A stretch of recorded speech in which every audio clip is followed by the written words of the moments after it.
የኦርቶዶክሷ ማርያም ችልች እያጠባች ያሳደገችው። ኦኬ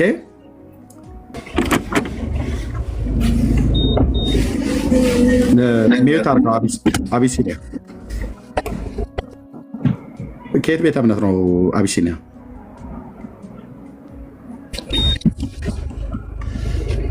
አቤት አቤት። ከየት ቤተ እምነት ነው? ከኦርቶዶክስ። እንኳን ደህና መጣ። እንኳን ደህና ቆያችሁ። እሺ ገስት ስለላክልኝ ነው ያስገባው። እየተናገርን ያለውን ሰምተዋል? እስኪ አስረዳኝ። አልሰማሁም። መሀል ላይ ስለገባው ብቻ ኦርቶዶክስ ምናምን ስትነቅፍ ሰምቻለሁ። እስኪ ልስማ። እሺ ይሄ ፒክቸሩ ላይ ቢታየው አርዕስታችን ነው። እሺ እዚህ ጋር እንደዚህ ላድርግልህ። ይሄ ፒክቸሩ ላይ የሚታየው አርዕስታችን ነው። እሺ የጌታችን የኢየሱስ ክርስቶስ እናት ቅድስት ድንግል ማርያም በየበረሃ በየሰዎች በየዋሻ እየተገለጠች ሰዎችን የሰው ልጆችን ጡቷን እያጠባች ታሳድጋለች እና እንደዛ ታምናለህ አንተ? እንኳን የጌታችን እናት የማንኛውም እናት አጥብታ ልታሳድግ ትችላለች። ምን ችግር አለው? አይ የማንኛውም እናት እኔ አሁን የኔ እናት 10 ልጆች አላት። አሁን ያንተ እናት አሁን ለምሳሌ ብትሞት ሌላው እናት አጥብታ ታሳድጋለች። አድምጠኝ፣ እኔ አልሞተችብኝም። ሳትሞት እስካሁን ድረስ ስላለች አልሞተችብኝም። ሳትሞት 10 ልጆች አጥብታ ታሳድጋለች ብዬ ስለ ያልሞተችው እናቴን ምሳሌ አታደርግ። ኦኬ ያልኩ እኔ እናቴ 10 ልጆች ወልዳለች። እኔ ሁለተኛ ልጅ ነኝ። በህይወት ስላለች ዛሬ ጠብተን ያደግነው 10ችንም ጠብተን ያደግነው ስላልሞተች ማለት ነው። ኦኬ ምናልባት ህፃናት ሆነው ሳሉ በእናታቸው ወላጆቻቸው ቢሞቱባቸው አንዳንዶቹ ጥቂቶቹ ናቸው ጡት ሊያጠቡ የሚችሉትን ያውም እሱንም ያውም ምናልባት የጡት ወተት ካላቸው በወቅቱ ማለት ነው። በጎረቤት እንኳን ቢሆን በስጋ ዘመድም ቢሆን እንኳን የጡት ወተት ካላቸው ወስደው ሊያጠቡ ይችላሉ እንጂ አብዛኞቹ የሚያጠቡት ምንድነው? ወተት ነው። በወተትና በአጥሚት ነው ኢትዮጵያ ውስጥ የሚያድጉት ማለት ነው። በዚህ በውጭ ሀገር ቢሆን በሆስፒታል ቢወለዱ መንግስት ነው ወስዶ በሀገር ቤትም የሚያሳድገው ማለት ነው። ከጥቂት ስንቶች ካልሆኑ በስተቀር አንዷ የሌላኛውን ልጅ ጡት ወስዳ አታጠባም፣ በፍጹም አታጠባም። ስለዚህ እኔ እያልኩ ያለሁት የጌታችን እናት ማርያም አንድ ሰው ብቻ አይደለም፣ 2 ሰው ብቻ አይደለም፣ 3 ሰው ብቻ አይደለም፣ 4 አይደለም፣ 5 አይደለም፣ ከዛ በላይ ያሳያለሁ። ጡት እያጠባች ህፃንን ታሳድጋለች እና አሁን ማርያም አጥብታ ያሳደገችው ህፃን ነው። እዚህ አሁን አድጎ ዛሬ ገድሉን የምናየው ሰውዬ ሙሉ በሙሉ ከልጅነት እስከ እውቀት ድረስ የማርያምን ጡት እየጠባ ነው ያደገው። እሷም ጡቷን እያጠባች ነው ያሳደገችው። ይህንን ትቀበለዋለህ ወይ ነው እያልኩ ያለሁት። ቀበለዋለሁ። ይህን ማለት ጡቷን አጥብታ አሳደገችው የሚለው ምንም ወንጀል የለውም። ምንም ከምንም ጋር አይገናኝም። ከተጻፈ አንድ ነገር ላንብብልህ። ቆይ እዚህ ጋር እንደዚህ ከዚህም በኋላ በሞግዚቱ እጅ እየበላና እየጠጣ 5 ዓመት ተቀመጠ። መናገርም የማይችለው ነው። ከህፃናት ጋር ይጫወት በምድርም ይመላለስ ነበር። የ5 ዓመት ዘመን በተፈጸመ ጊዜ ወደ ገዳም መጣ። በዚያም እመቤታችን ማርያም ለተወደደ ልጇ ጡት እያጠባት አገኛት ይላል። ጡት እያጠባች አገኘት ይላል። ኢየሱስ ክርስቶስ በገዳም ውስጥ ማርያም ጡት እያጠባችው ዛሬም አለ ማለት ነው። ይሄ እንግዲህ በአቡነ ተክለ ሃይማኖት ዘመን የሆነ ነው። ይሄ ዘመን አቡነ ተክለ ሃይማኖት ደግሞ በ12ኛው በ13ኛው መቶ ክፍለ ዘመን በአፄ ገብረ መስቀል ነበር አይደል መሪጌታ። በ13ኛው መቶ ክፍለ ዘመን መሪ እንዳልሳሳት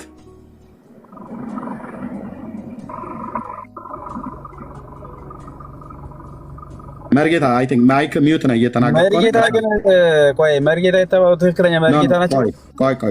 ቆይ እዚህ መርጌታ ጋር ችግር የለም። ኖ መርጌታ ጋር ተምታ።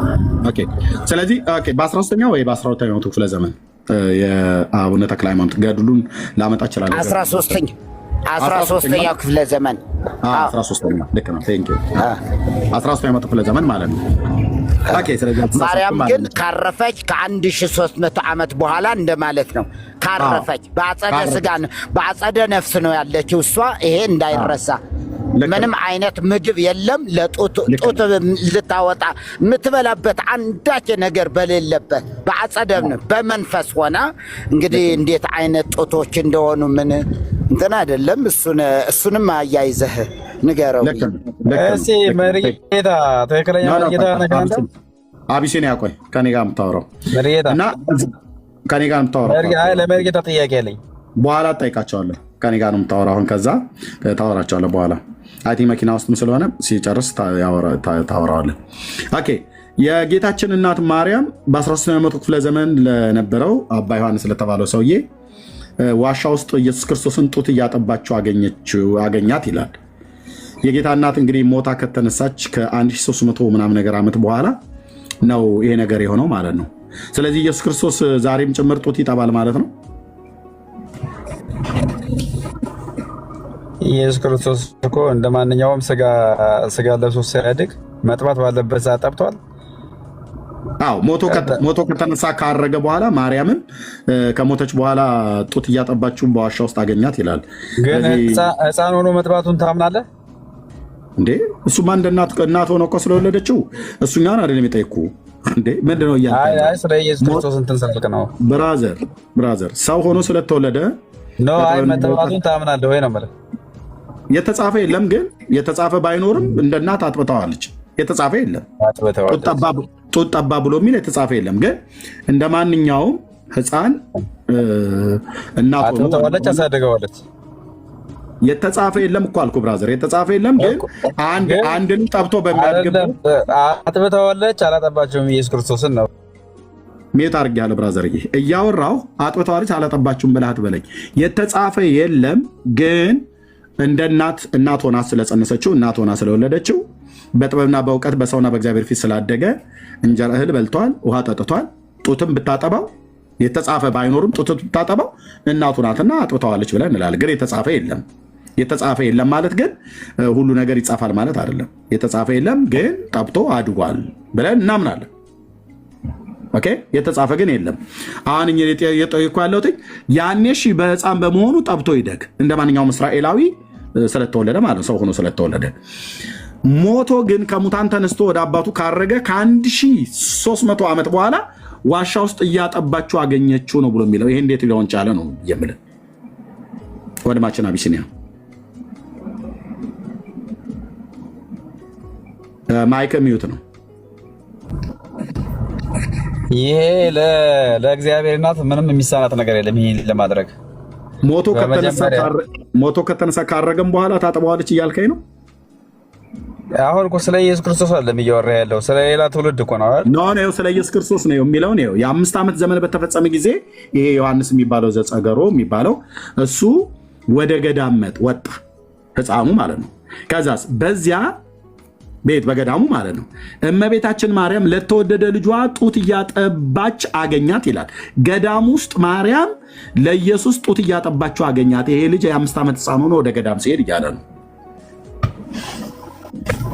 አሁን እኮ ይኸውልህ አንተንም እያጠባች እኮ ነው። በነገራችን ላይ እኔን አጥብታኛ እየተጠቀምክ ይኸውልህ 690 ሰው እየተከታተለ አንተንም እያጠባች ነው። እንጀራ ሆና ነው ያለችው አሁንም ቢሆን ለአንተ። መልሱ ይሄ ነው ወንድሞቼ። እኔ ደግሞ እንጀራ እየሆነች ነው አሁን ራሱ ማለት ነው፣ እያጠባች ነው። ወንድሜ የጠየቅኩት ጥያቄ መልስ የለህም? መልሴ እኮ እየመለስኩልህ ነው። እና እመቤታችን በሁሉም ነገር ልታደርገው ትችላለች። በሁሉም ነገር ልብ በሉ የሚመለስልህን መልስ። እኔ ጠየቅኩት ምን ነበረ? ማርያም እስኪ ወንጌል አስተምረን። እስኪ አንተ አሁን ልከታተል፣ ወንጌል አስተምረን። አይ የለም ይሄ በመጀመሪያ ይሄ ተረቱ እኮ አስተምረህ በዚህ መልኩ አይደለም። ወንጌል አስተምረህ አስረዳ። ከዛ በኋላ ወደ አንተ ጎትተንስ ወንጌል አስተምረህ። ቆይ ወንድምዬ ጥያቄውን መልሰህልኛል። ምን አለን? ይህንን እንግዲህ ልብ በሉ። ይሄ ሕፃን አባ ዮሐንስ ዘጸገሮ የተባለው ገና እዚህ መጽሐፍት ውስጥ ጉድ ትሰማላችሁ ወገኖች። እናንተ ብቻ ታብታብ ያደርጋችሁ ወደ 1 ሚሊዮን አስገቡት። ታቡን ኮፕሊንግ ሼር አድርጉት። ቴንክ ዩ። ልብ በል እዚህ ማርያም ተከታዮች ያንተ ስለሆኑ ኮሜንት እያነበብኩልህ ነው። ወይም እሱን እያነበብክ ግን እዚህ የጠየቀውን ጥያቄ ምንድን ነው ያልከኝ? እኔ እንግዲህ ጡት ጠብታ ያሳደገችኝ አንድ እናት ነው ያለች። ኦኬ አንድ እናት ነው ያለች። የማላፍርባት እናቴ መስታወት ጸጋዬ ትባላለች። ኦኬ እኔ እሷን ጡት ነው ጠብቼ ያደግኩት። በማንም ጡት አላደግኩም። ክብር ለመድኃኔዓለም ኢየሱስ ክርስቶስ ሲሆን የእናቴን ጡት ነው ጠብቼ ያደግኩት። ኦኬ የማንንም ጡት መጥባትም አላስፈለገኝም ነበር፣ አያስፈልገኝምም። አሁን የምታጠባኝ ማርያም የምትባል የለችም። ብራዘርዬ እኔ አሁን ጡት የምጠባ ሕፃን ልጅ አይደለሁም። ኦኬ የእናንተ ማርያም ግን ተብላ የምትባለው በየዋሻው እየተገለጠች አንዴ ኢየሱስን ስታጠባ አገኘችው ይላል፣ አንዴ ደግሞ ሽማግሌ ስታጠባ ደግሞ ተገኝታለች። ይሄም ልጅ ደግሞ እዚሁ ጋር ከዛስ ባያት ጊዜ ይላል፣ ባገኛት ጊዜ እያጠባች ሲያገኛት ባያትም ጊዜ አወቃት፣ ሰገደላትም። የ5 ዓመት ሕፃን ልጅ ማለት ነው። እመቤታችንም ማርያምም በእጇ አንገቱን ይዛ ዮሐንስ ሆይ ወዴት ታውቀኛለህ አለችው። አንተ ሕፃን ስትሆን ነገርህ ግን ሽማግሌ ይመስላል። ሕፃንም አፍሽ ያጣፍጠው፣ ስሜንም አንቺ አታውቂኝምን አላት። እመቤታችን በተወደደ እና ባስደሰተችው ጊዜ የሕፃን ልቡ እንዳይፈራ ሳቀችለት አለች። ያው እንዳይፈራ ማለት ነው ለሕፃኑ። ከዛስ በእጇም ጠቀሰችው። አንዴ በአይኗ ምንም ጠቅሰው ባይዘው የኦርቶዶክስ ማርያም ታምረ ማርያም ላይ በአይኗ ሁሉ ጠቅሳ ይላል። እዚህ ደግሞ በእጅ ትጠቅሳለች። ጠቀሰች። ወደ እርሷም በቀረበ ጊዜ ከጡቶቿ ወተትን አጠባችው፣ መንፈስ ቅዱስንም በላዩ መላ። ጡቱን ሲጠባ ማለት ነው። የሚጠባቡበት ገዳም ማለት ነው። ምንድን ያልኩት?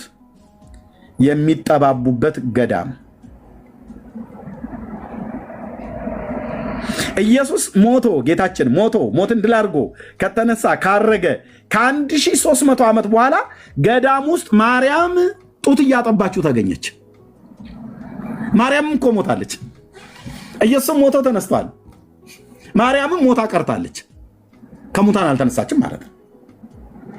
እስቲ አቅም አለኝ ብሎ የሚል ኦርቶዶክስ ገብቶ ከሙታን ተነስታለች ይበል። እኔ ፊት ነው ያልኩት። ማርያም ሞታ ቀርታለች በምድር ማለት ነው። ነፍሷ ግን በእግዚአብሔር ገነት አለ። ጻድቅ ሴት ናትና ትንሣኤን ቀን ትጠባበቃለች። ሞትን ድል አድርጎ የተነሳ ከእግዚአብሔር ልጅ ከዳዊት ልጅ በስተቀር ማንም የለም። ግን ማርያም ሞታ ከተነሳ ማነው? ጌታችን ኢየሱስ ክርስቶስ ሞቶ ከተነሳ ማርያም ሞታ ከቀረች ከ1300 ዓመት በኋላ ገዳም ውስጥ ማርያም ልጇን እያጠባች አገኛት። አባ ዮሐንስ ዘጸገሮ የሚባለው ከዛ እሱንም ደግሞ አገኛችሁና አጠባችሁ ጡቶቿን። ከዛስ መንፈስ ቅዱስ ሞላበት። ከዛን ቀን ጀምሮ ከዛ ጊዜ ጀምሮ እየመጣች እየተከታተለ ታጠባዋለች። አሳያችኋለሁ።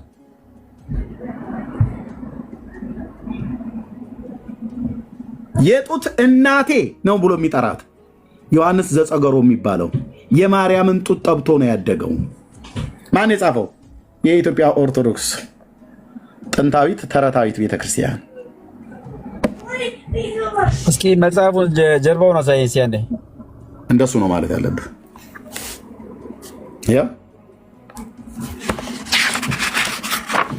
ያው አሳታሚው ጉንዶ ተክለ ሃይማኖት አንድነት ገዳም ይምራን ማተሚያ ቤት፣ ስልክ ቁጥር አለ፣ አድራሻው ይኸው ስክሪንሾት አድርገህ መያዝ ነው።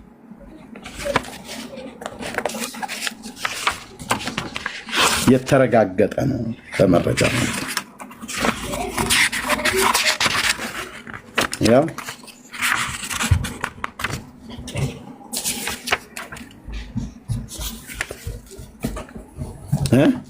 እስኪ ምዕራፍ 1 ላይ ምን ይላል? እስኪ አይ ምዕራፍ 1 እኔ አሁን መጽሐፉን ገዝተህ ብታነበው ይሻላል። አይ አይደለም፣ ከጀምረህ ነዋ፣ ከመጀመሪያው ጀምረህ ታሪኩን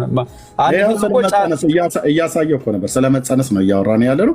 ከዛ ተጸነሰ። ከዛ ምዕራፍ 1 እስኪ ጀምረው እስኪ። አይ ምዕራፍ 1 ቆየህ ብራዘርዬ፣ ቆየህ። እኛ ከመቅድሙ ነው የጀመርነው፣ ከመግቢያው ላይ ማለት ነው።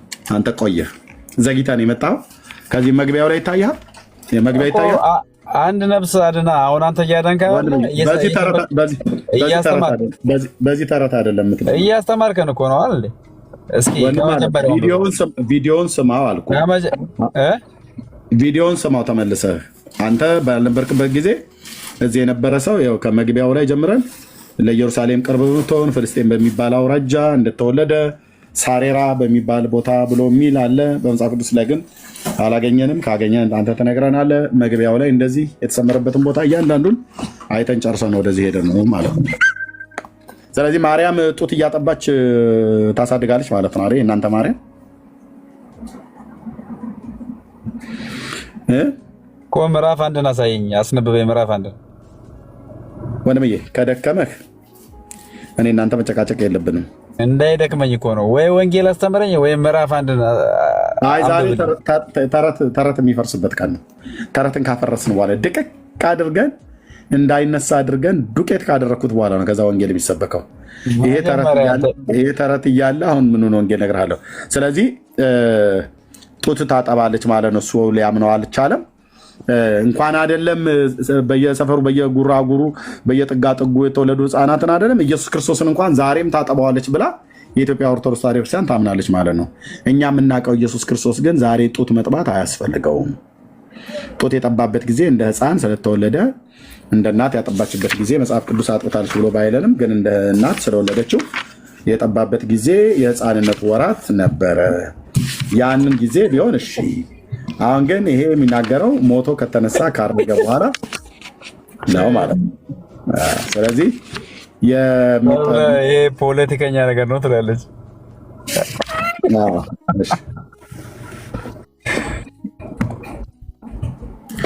ኦኬ፣ ይሄን ብቻ አይደለም፣ ሌላ እንቀጥል። ከዛ ምን አለ ይላል እዚህ ጋር ደግሞ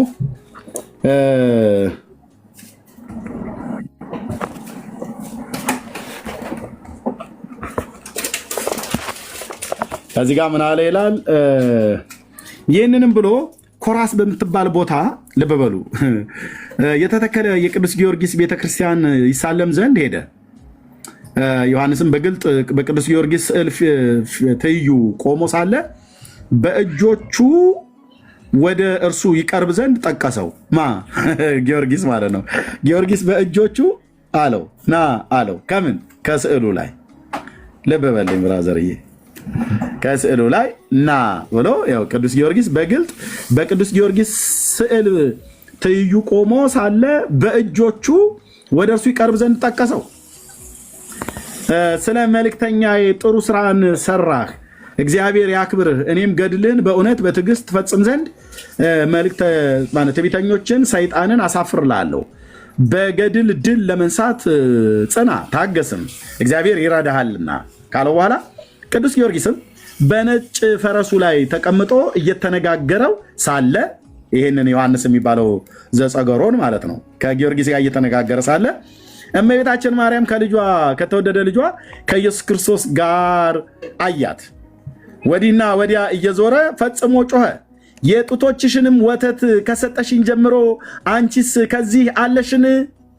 ከድካም አሳርፊኝ፣ ወደ ሕይወትም ውሰጅኝ አላት። እመቤታችንም ተመልሰ ወደ አባት ቤት ሂድ፣ እንደ ዛሬው በዚያ ታገኘው ዘንድ አለችው አለችው ይላል። አየህ፣ የጡቶችሽን ወተት ከሰጠሽኝ ጀምሮ አንቺ በዚያ አለሽን አላት ይላል።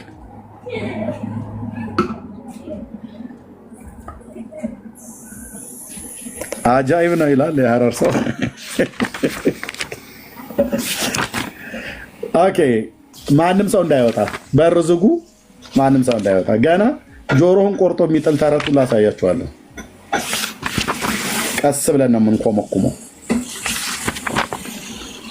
ተዝቆ ተነግሮ የማያልቅ ስላለ ማለት ነው።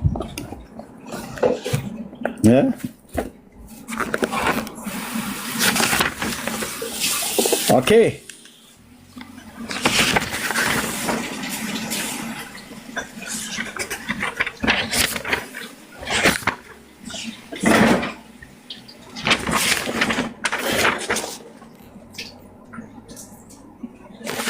ልጁ ሲጸነስ እንዳልኳቸው አባትና ሚስት አባትና እናት ተገናኙ የሚል ጽሑፍ የለም። ሳይገናኙ ነው ብሎ ይለው እና መንፈስ ቅዱስ ያደረበት ጽንስን ጸንሳለችና ነው ብሎ የሚለው። መንፈስ ቅዱስ ምን ያለበት ያደረበት ጽንስን ጸንሳለች።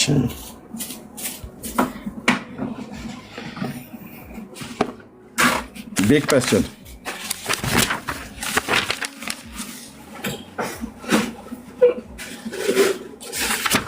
ኦኬ ከዛስ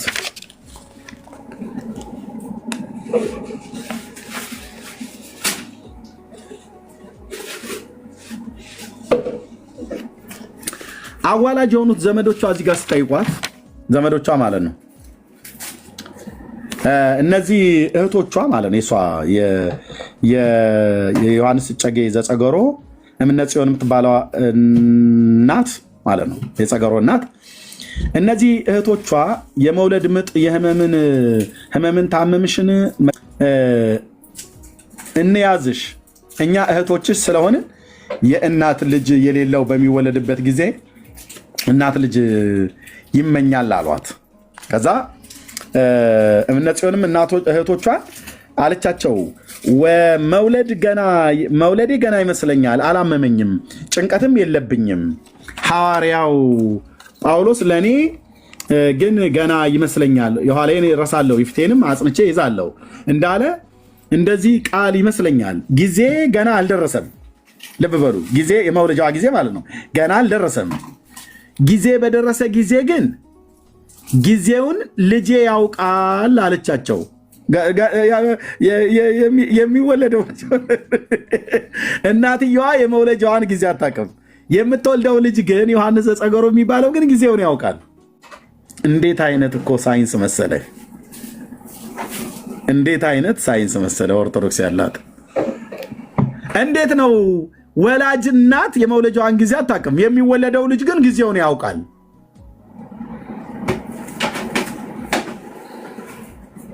ዋት እናት የመውለጃዋን ጊዜ አታውቅም እንዴ? ገና ጊዜ አልደረሰም። ጊዜ በደረሰ ጊዜ ግን ጊዜውን ልጄ ያውቃል አለቻቸው። ለእህቶቿ ስትመልስ ገብቷቸዋል ወገኖች? ገብቷቸዋል ወይ? እናት የመውለጃዋን ጊዜ አታውቅም። የሚወለደው ልጅ ነው ጊዜውን የሚያውቀው። እናቲቱ መውለጃዋን የማታውቅ ልጅየው ግን የሚወለደው ጊዜውን የሚያውቅ በየትኛው ዓለም ነው? እህቶቼ ጥቂት ቆዩኝ። እንደዚህ የመውለጃዬ ጊዜ ገና አልደረሰም፣ በአንድ ጊዜ አታስቸኩሉኝ ብላለቻቸው ይላል። ምን ተሻለ? ደከማችሁ? ማን አሁን ይህን ተረት ሊያስተባብል የሚችል? እናት እንኳን የመውለጃዋን ጊዜ አታውቅም ማለት እንደዛ ነው ወገኖች።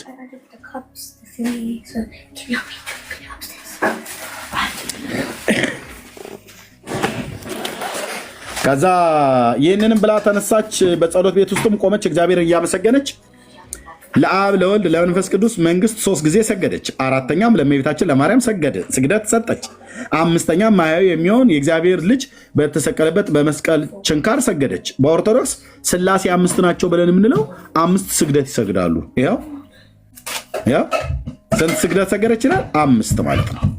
ያው አምስተኛም ማያዊ የሚሆን የእግዚአብሔር ልጅ ለተሰቀለበት ለመስቀሉ ችንካር ሰገደች። በኦርቶዶክስ ሥላሴ 3 ብሎ የሚል ነገር ብራዘር እሱ ድሮ የቀረ ነው። አሁን ጨዋታው በ5 ነው። 5 ማርያምና መስቀሉ ተጨምረውበት በክብር እኩል ስለሆኑ 5 ስግደት ነው የሚሰግዱት።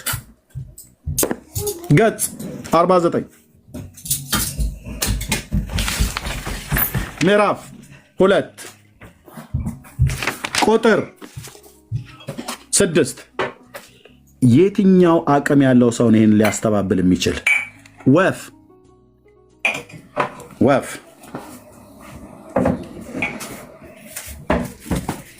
አንድ እስቲ ይሄንን ቃል መጥቶ ውሸታም አንተ የማይለው ነው እንደምትለው ብሎ የሚል አንድ አልኩ። አንድ በመብራት ፈልግ፣ እዚህ ፕላኔት ላይ አታገኝም። እዚህ የምናመጣው መረጃ የለም። አንተ ተደብቀ የምታነበው የሌሎነ መጽሐፍ ነው ብለህ እንዳትል፣ ይኸው ካሜራ ከፍቼ ነው ማለት ነው። 5 ስግደት ይሰግዳሉ። ከዛስ ልጁ ተወለደ። እዚህ ጋር ከዚህም በኋላ ትጨነቅ ዘንድ ይላል ህመም ያዛት። እነዚያ እህቶቿ ቀረቡ። ያን ጊዜ ዮሐንስ የተባለ የበኩር ልጇን ወለደች። ከባሏ ሳትገናኝ ወለደች። ከባሏ ሳትገናኝ ጸነሰች። ከባሏ ሳትገናኝ ወለደች።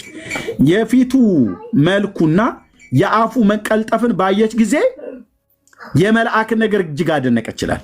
የአፍ መቀልጠፍ ማለት ምን ማለት ነው? መናገር ነው አይደል የቻለው?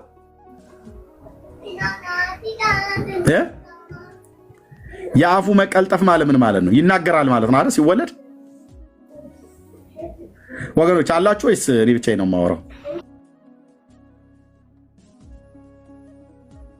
እሺ አቢሲኒያ እሺ ወገኖች የአፉን መቀልጠፍ ባየች ጊዜ ማለት የመልአክን ነገር አሰበች ይችላል አይደል? ወንድምነት አለ ዳንዬ። የአፍ መቀልጠፍ ማለት ምን ማለት ነው?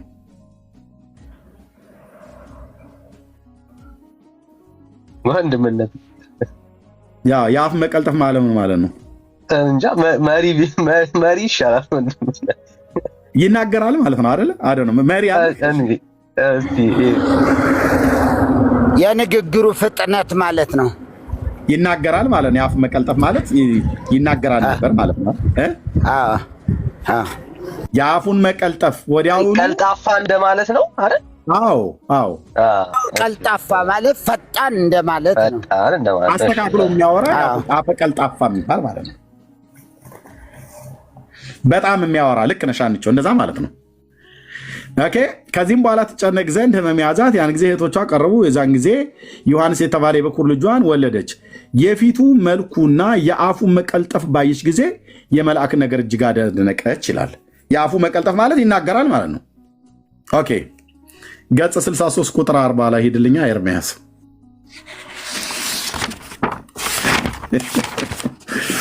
አቤቱ ጌታዬ፣ አቤቱ ጌታዬ፣ አቤቱ ጌታዬ።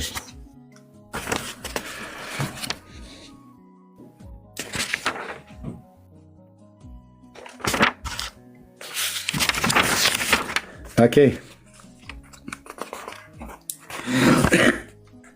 ገጽ 63 ቁጥር 40 ላይ እዚህ አፉ ቀልጣፋ ነው፣ የመናገር ችሎታው በጣም ፈጣን ነው እየተባለ ነው። ገጽ 63 ቁጥር 40 ላይ ምን ይላል? ከዚህም በኋላ በሞግዚቲቱ እጅ እየበላ እየጠጣ 5 ዓመት ተቀመጠ። መናገር የማይችል ሆኖ ከሕፃናት ጋር ይጫወት በምድርም ይመላለስ ነበር። መናገር የማይችል ሆኖ እንደዚህ ጋር አፉ ቀለጠፈ ብላችሁን አፈቀል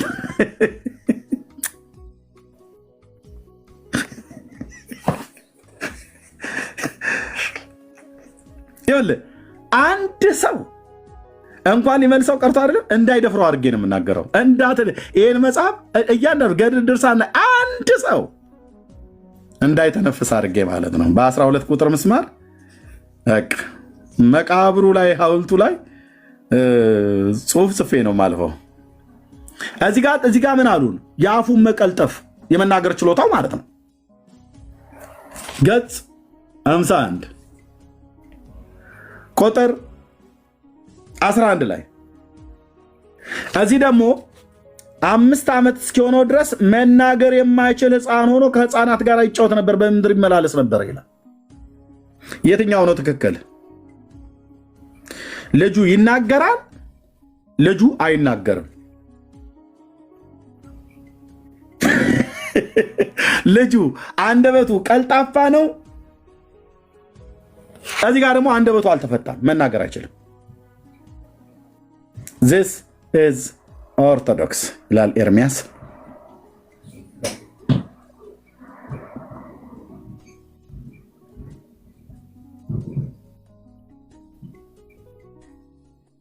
ለምን ኤርሚያስን የምታነበው? እነዚህን መጽሐፍቶች እያነበቡ ህዝቤ ወደ መጽሐፍ ቅዱስ አልመጣላ።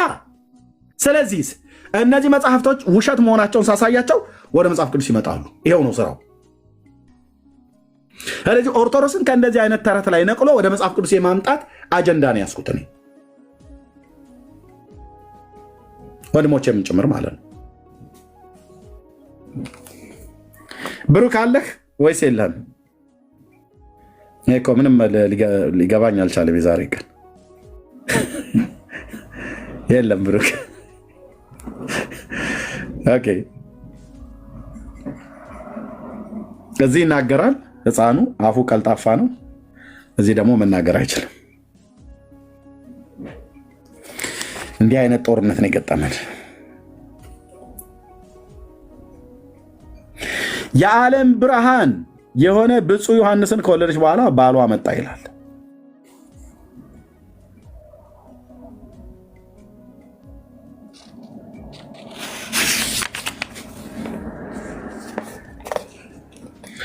ልጇ በተወለደ ጊዜ የቆሬ ልጆች ሁሉ ጭምር ናቸው መጥተው የዘመሩለት፣ መላእክት ሁሉ ጭምር ማለት ነው። ካህናት ሁሉ በማህሌት ሌሊቱን ሁሉ ሲዘምሩ አደረ።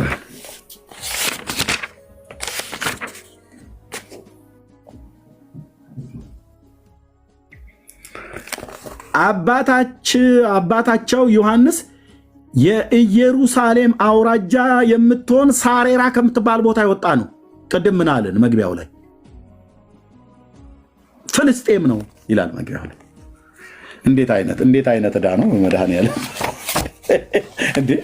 እንዴ ይሄን ያህል ህዝብ ላይ ጫወታ ወንድሜ፣ ይሄን ያህል ህዝብ ላይ ጫወታ እንዴ! ፍልስጤማዊውን አንድ እስራኤላዊ ታደርገዋለህ፣ ሌዋዊ ነው ብለውን፣ ከዛ ደግሞ ፍልስጤም ነው ሀገሩ ከሳሬራ ነው፣ ከአሬራ ብለውን ካበቁ በኋላ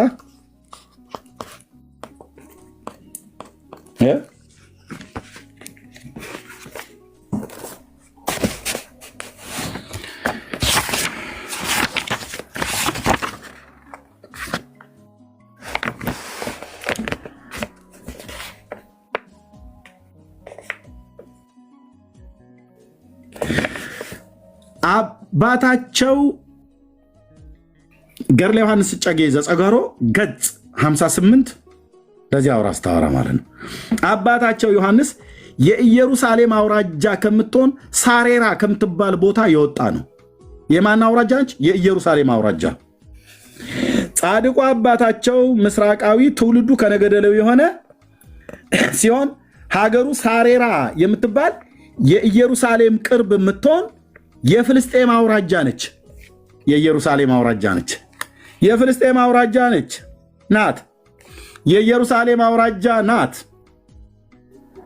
የኢየሩሳሌም አውራጃ ናት። የፍልስጤም አውራጃ ናት። እንዲህ አይነት ጦርነት ነው የገጠመን። ይኸውልህ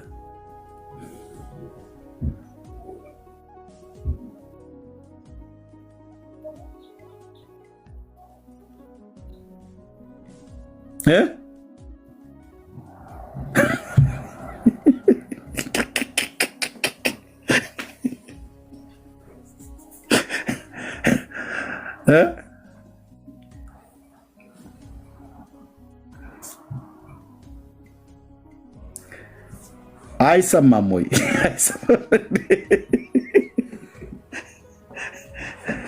የፍልስጤም አውራጃ ናት ይላል። ይኸው መጽሐፍ ማለት ነው።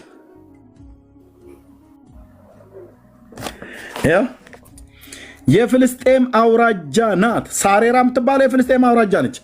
አይ ኖ ሳሬራ የምትባለዋ የኢየሩሳሌም አውራጃ ናት። የኢየሩሳሌም አውራጃ ከምትሆን ነው። ኢየሩሳሌምና ፍልስጤም አንድ ናቸው እንዴ? አይደሉም። እዚህ የኢየሩሳሌም አውራጃ፣ እዚህ የፍልስጤም አውራጃ።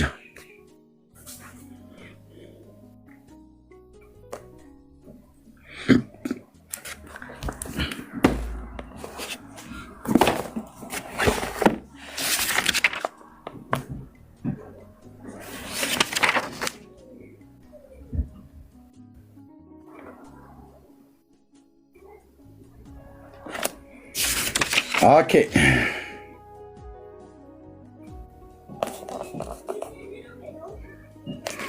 ከዛ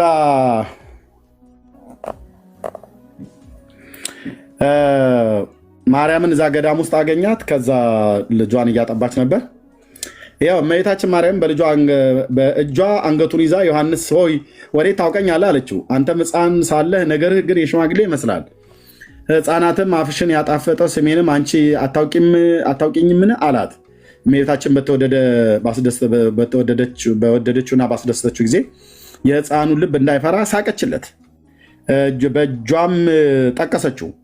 ወደ እርሷም በቀረበ ጊዜ ከጡቶቿ ወተት አጠባችው፣ መንፈስ ቅዱስም ሞላበት። ያው ጡቱን ሲጠባ ማለት ነው። በተጨመረ ደስታም ጣዕም እንግዲህ የማይሞት መሰለው።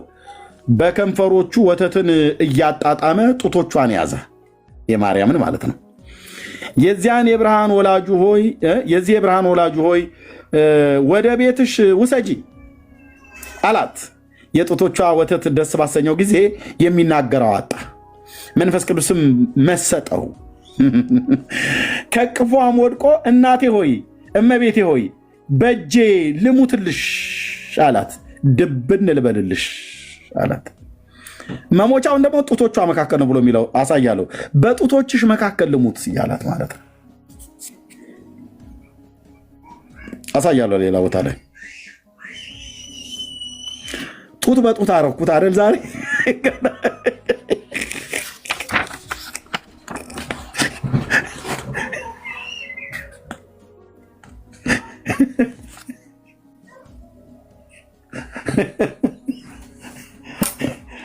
የትም አትሄዱ፣ ጡት በጡት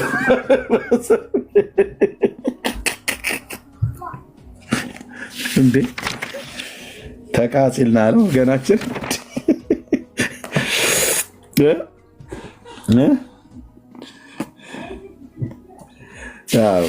ገና ታያለህ ገና ማለት ነው።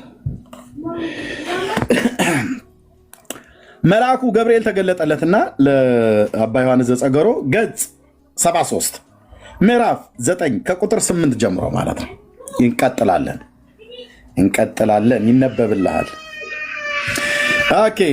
አባ ዮሐንስም ይህንን አምላካዊ ምስጢርን የሚናገር የእግዚአብሔር መልአክ ቅዱስ ገብርኤል በብሩህ ደመና ተጭኖ መጣ። የእግዚአብሔር ወዳጅ ዮሐንስ ሆይ ፍቅር፣ አንድነት ለአንተ ይገባል አለው። መልክህ ሕፃን ሲሆን ነገርህ የሽማግሌ ነገር ይመስላል። በልጅነት የመንፈስ ቅዱስን ሥራ ትናገራለህ። ለመሮጥ ልጅ፣ ለመምከር ተግሳጻዊ አረጋዊ ነህ። ለተግሳጽ አረጋዊ ነህ ካለ በኋላ ነገር ግን አለው መልአኩ ሳትወለድ ምግባር የበዛ ሆንክ፣ የልጅነትንም ሥራ ናቅህ ተውህ፣ የሽማግሌን ሥራ ተከተልህ አለው። ምን ሳትል ምግባር በዛ ይላል? ሳትወለድ ምግባር የበዛ ሆንክ። ሰው ሳይወለድ ምግባር አለው እንዴ? መርጌታ ኧረ ጉድ ነው እኮ ኧረ ጉድ ነው እንዴ! ሰው ሳይወለድ ማህፀን ውስጥ ምን ገበያ አለ እንዴ? እዛ ገዳም አለ እንዴ? በጣም የሚገርም ነገር በእውነት ያሳዝናል እኮ። አንድ ሰው ዛሬ እንዳይወጣ፣ አንድ ሰው ይህን ቤት ለቆ የሚወጣ ሰው ካለ በእውነት አስራለሁ፣ ገዝታለሁ። አንድ ሰው እንዳይወጣ ደከመኝ ብሎ ማለት ነው። ተርዝጉ። የቤተክርስቲያኒቱ ጉድ እንደዚህ ነው የሚሆነው ማለት ነው። መልአኩ እኮ ነው መጥተው ነገር ግን ሳትወለድ ምግባር የበዛ ሆንክ። ልጁ እኮ ገና ኤግዚስት እኮ አላደረገም። ምግባር የበዛ ስራህ የበዛ ነው። ተናገር ኤርሚያስ እንደዚህ ማለት ነው።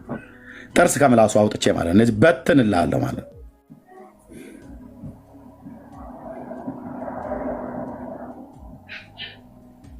ተናገሩ እንጂ ታች በኮሜንት ምንድነው እያደረጋችሁ ያላችሁት? ሰው ሳይወለድ ምግባር የበዛ ሆንክ አለው። መልአኩ ነው መጥቶ ያለው። ገብርኤል ይዋሻል ወይስ ገድሉ ነው የሚዋሸው? ታብታብ አድርጎ ወገኖች፣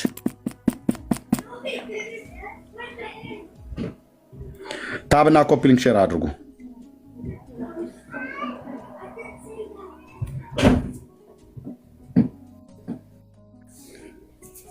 ሳትወለድ ምግባር የምታበዛ ሆንክ አለው።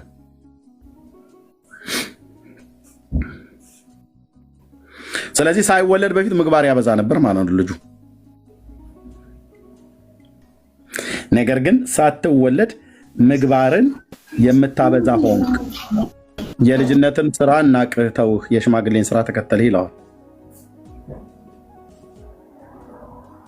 እቺ ነች የኢትዮጵያ ኦርቶዶክስ ተዋሕዶ ቤተክርስቲያን ተረታዊት ናት ብዬ የምናገረው ማለት ነው።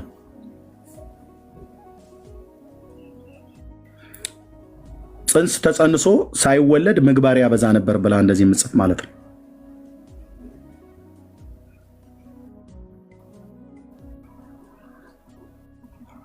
እሺ እንግዳ መጥተዋል ይመስለኛል። ኦርቶዶክሳዊ ቁም ነገር ካህን ይመስሉኛል። እንኳን ደህና መጡ።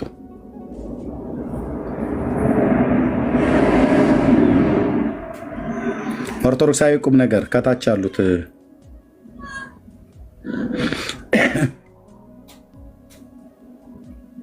አይሰማም። ዳኒ ወንድምነት አለ።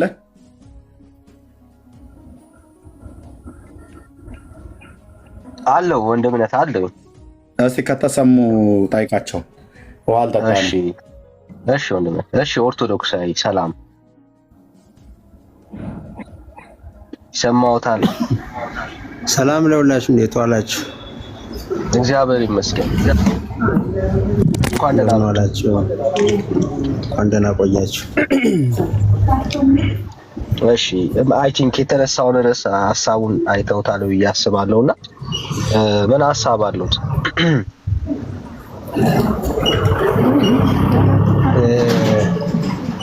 የኔ ሀሳብ አጋጣሚ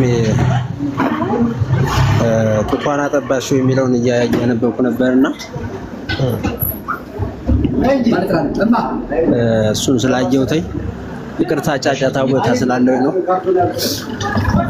እሺ ከቻሉ ጸጥ ያለበት ቦታ ሆኖ እስካሁን ድረስ ብዙ አይረብሽም። ድምጽ ግን አለ ኦፍ ኮርስ እና እኔ ኢየሱስ ለዚህ ብዙ ማብራሪያ የለኝም። ያው የራሴን ያው እንትን አስተያየት ሰጥቼ ለመውጣት ነው። ብዙም እንትን የለኝም። ያው በእንትኑ መጽሐፉ ላይ ገድለ ዮሐንስ ዘጠገሮ ነው የሚል ምንድን ነው የሚለው? አቡነ እጨጌ ዮሐንስ አቡነ እጨጌ ዮሐንስ ዘጸገሮ አድራሽ ያለው አይደለ መጽሐፉ?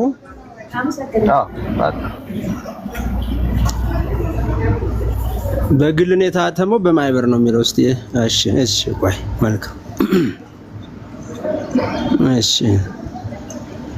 ተርጓሚ መጋቢ ምስጢር ፍሬ ስብሐት ዱባለ ሰተመ ከፋፋይ ተገሩ ዮሐንስ ህንጻ ሰሪ ኮሚቴ ዲያቆን ዮሐንስ አለመ መንገሻ ኮምፒውተር የመጽሐፍ ዲያቆን ዮሐንስ አለመ እሺ አይቼዋለሁ። በእርግጥ ያው መጽሐፉን እኔ ብዙም ያው አላየ እንትን አላልኩትም። ደግሞ ማይተም አለው። እኔ ገድሉን አላነበብኩትም። በጥቅሉ ያለ አስተያየት ልናገር። መጀመሪያ የምትጠይቁኝ ካለ ጠይቁኝና አስተያየት ልናገር። ኢየሱስ ክርስቶስ ጡት ይጠባ ነበረ ማለት እንግዲህ ከሞት ከተነሳ ምናምን በኋላ ማርያም ጡቷን ታጠባው ነበር። ማርያም ጡቷን ታጠባው ነበር። ማን? ለኢየሱስ። ለማን? ለኢየሱስ እንግዲህ ሞቶ ከተነሳ በኋላ ማለት ነው። አይ እዛ በኋላማ አትንኪ ብሎ እዚህ በኋላ አድርጋለሁ አትንኪ ብሎ እዛ በኋላ ሌሎች ሁሉ እንዳይነኩት አዞ ሄደኩ አረገ። መጽሐፍቱ ላይ ኢየሱስን ጡት እንደምታጠባ ይናገራል። አንድ ዘዳኔ ቆይ ይቅርታ እንዴ ይመለሳለሁ። እስከዛ ውይይታችን እያደረጋችሁ ጠብቁኝ። ቆይ ይመለሳል። ይቅርታ እንዴ እሺ አባ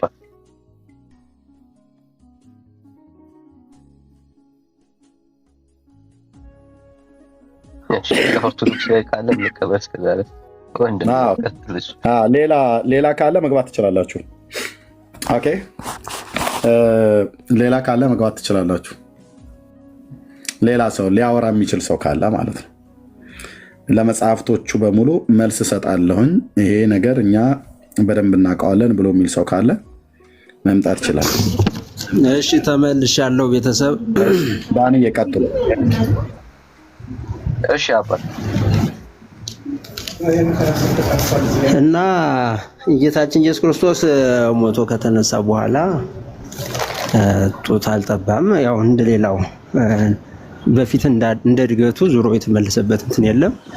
አስተምሮ አረገ። በቃ ከዛ በኋላ ዳግም ይመጣል ብለን ነው ምናምን።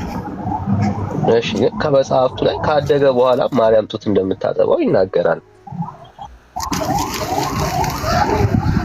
አይ እንደዚህ አይነት አስተምሮ የለም በእኛ። ካደገ በኋላ እንዴት ብሎ አደገ፣ ተጠመቀ፣ ሞተ፣ ተነሳ፣ ዓለምን አዳነ፣ ቀደሰ። እዚህ ውጭ ያው አረገ። ከዚህ በኋላ ምናልባት ለቅዱሳን ያው እንደ ስራቸው መጠን በጎ ስራ ሲሰሩ ሊገለጽላቸው ይችላል። ከእናቱ ጋራም በራእይም ሆነ በልዩ ልዩ መንፈሳዊ ሁነት ሊገለጽ ይችላል ብለን እናምናለን እንጂ ዙሮ ጡት ጠባ ዙሮ ጡት ይጠባል የሚል አስተምሮ የለንም። እንግዲህ ከየት አግኝተውት የሆነ ይሄንን ትምህርት ታዲያ እንደዚህ ጡት የምታጠባ እሱ ደግሞ ካደገ በኋላ እንግዲህ ጡት የሚጠባ ኢየሱስ ከየት አግኝተው ይሆን ታዲያ እነዚህ ሰዎች? የቤተክርስቲያኒቷ መጽሐፍ ነው። ቤተክርስቲያኒቷ እስካሁን ስታወግዘው አልሰማንም። ያው በቤተክርስቲያኒቷ ውስጥ እስቲል አለ ይሄ መጽሐፍ። በቤተክርስቲያኒቷ መዋቅር ስር የታተመ መጽሐፍ ነው።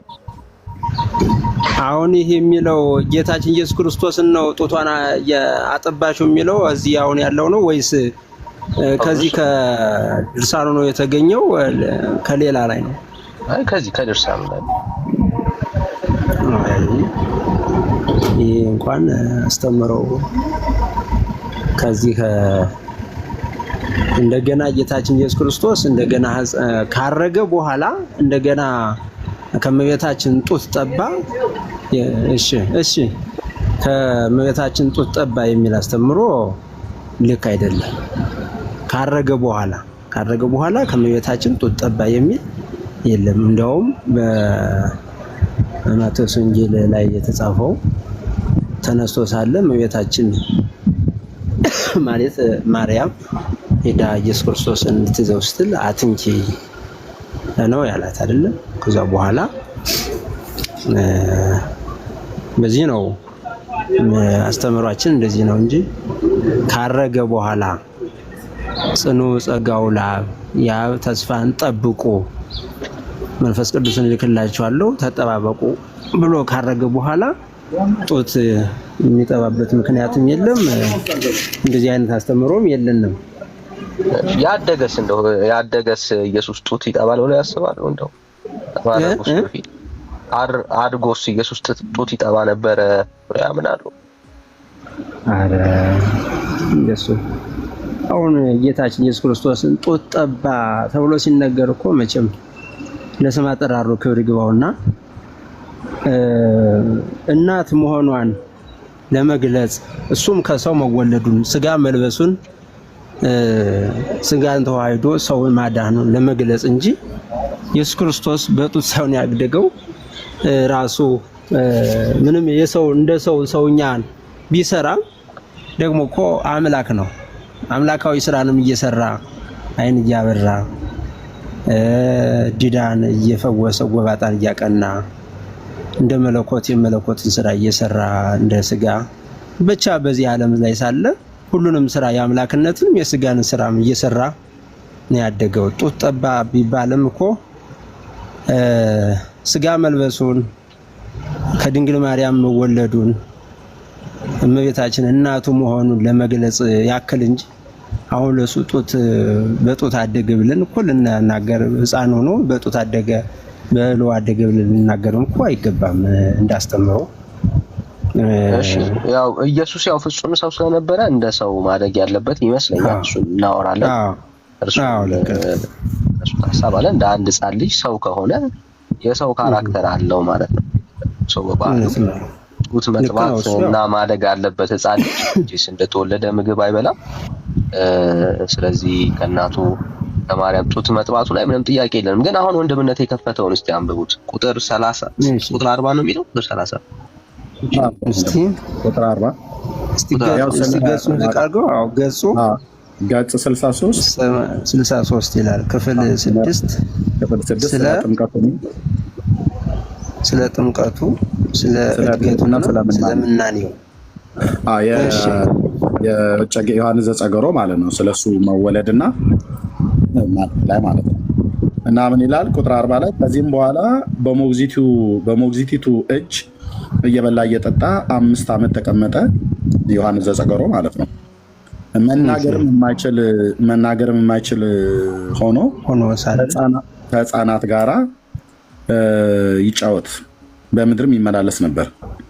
የ5 ዓመትም ዘመን በተፈጸመ ጊዜ ወደ ገዳም ወጣ። በዚያም በገዳሙ ማለት ነው እመቤታችን ማርያምን ለተወደደ ልጇ ጡት እያጠባች አገኛት። ባያትም ጊዜ አወቃት፣ ሰገደላትም ይላል።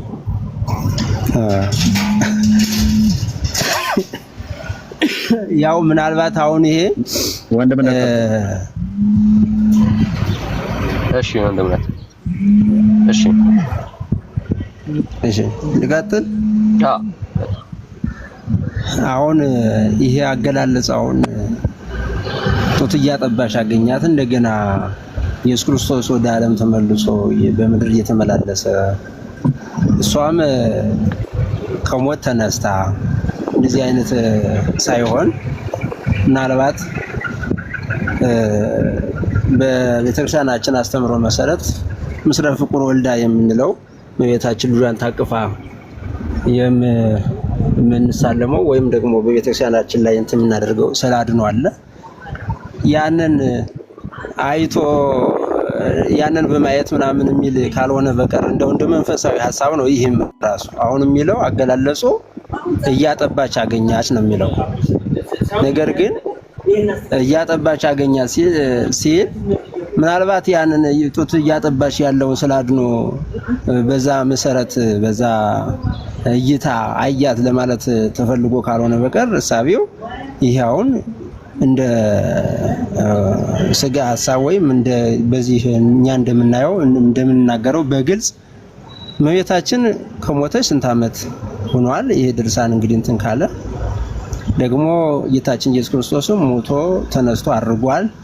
በዚህ ሰዓት በመንፈሳዊ እይታ ወይም እንደ ራእይ ወይም እንደው በቃ ተአምር ካልሆነ በቀር በትክክል ነው የሚባል ሐሳብ አይደለም። በተአምር ሊሆን ይችላል። ያው ምናልባት ሰው ሲበቃ እግዚአብሔር ተገልጾ ሊያጽናናው ይችላል።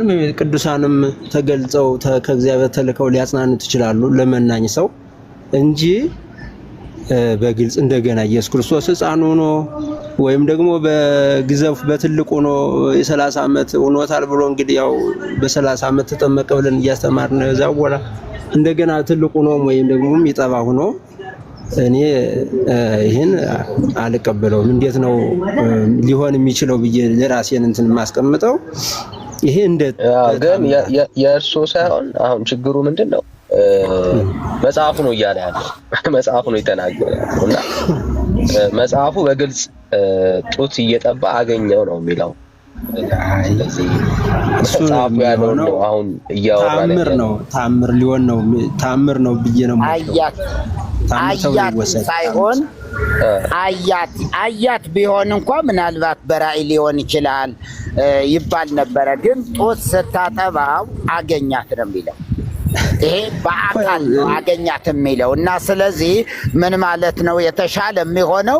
ይህንን አልቀበለውም ማለት ብቻ ሳይሆን መጽሐፉ ራሱ ትክክል አይደለም የሚለውን አቅም ካገኙ ይሄን ነው ማለት የሚጠበቅበት።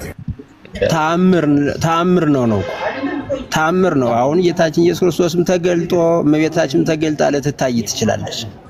ተአምር ይሆናል። ተአምር ማለት እስቲ ኢየሱስ አሁን ካደገ በኋላ ከማርያም ማለት ምን ምክንያት አለበት ጡት የሚጠባበት? በሕፃንነቱ ያው በሕፃንነቱ የነበረው ምስለ ፍቁር ወልዳ ያለውን ብንወስድ ለዛ እንጂ መርጌታ ያለው ቃል በጣም ወሳኝ ቃል ነው። ልብ በሉ።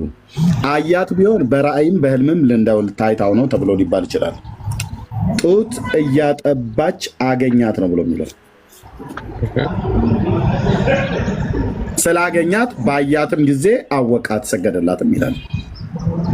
አግኝቷት ተአምር ነው ተአምር ብለን ነው ሰራ ታዲያ ተአምር ነው አይደለም ነው አንወስደውም ተአምር ነው ብሎ አይደለም። በዚህ በገድላት ውስጥ እኮ ይቅርታ ያው ቃል ላይ እንትን አልኩ እንጂ ያው ገድላትንና ድርሳናትን ስንመለከት ተአምር ነው ብለን ካልወሰድነው በቀር ብዙ እንደኛ አስተሳሰብ ስንቀምረው ሊሆን የማይችል ብዙ ነገሮችን እናያለን። ያው በጻፈ እናያለን ሲነገርም እንሰማለን። እና ገድላትና እንደው ተአምር ነው። ቆይ አሁን ለሴክ ኦፍ አርጊውመንት ተአምር ነው እንበል። በተአምራቶቹ ውስጥ ማን ነው ታላቅ ሆኖ መታየት ያለበት? እሱ ማን ነው መክበር ያለበት? የነሱ ነው እንግዲህ እሱ አገላለጣቸው። ማን ነው መክበር ያለበት? በተአምራት ውስጥ ማን ነው መክበር ያለበት? ተአምሩን እኮ አሁን እዚህ ላይ ማለት የፈለገው እመቤታችን አገኛት ነው ያለው። መጀመሪያ እመቤታችን ልጇን እያጠባሽ አገኛት ነው አይደል የሚለው እኮ። ማን ነው አሁን በዚህ ተአምር ውስጥ መክበር ካለበት? እሷን አገኛት። ልክ ነው። ማግኘቱ ጥሩ ችግር የለም። አሁን ማግኘቱን እናወራለን። ተአምር ውስጥ ግን ማን ነው መክበር ያለበት ነው። እግዚአብሔር ተአምርን ሲያደርግ በተአምራቱ ውስጥ ማን ነው ኃይሎ የሚታየው? ማን ነው ታላቅ ሆኖ የሚታየው? ተአምር ሲደረግ ማንን ለማክበር ነው?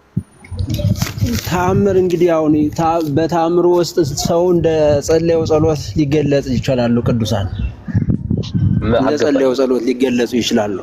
አልገባኝም። ኢየሱስ ክርስቶስ ጸሎተ ማርያም እየጸለየ ሱባኤ ቢገባ እመቤታችን በስዕል አድኖ እንደምናያት ልጇን ታቅፋ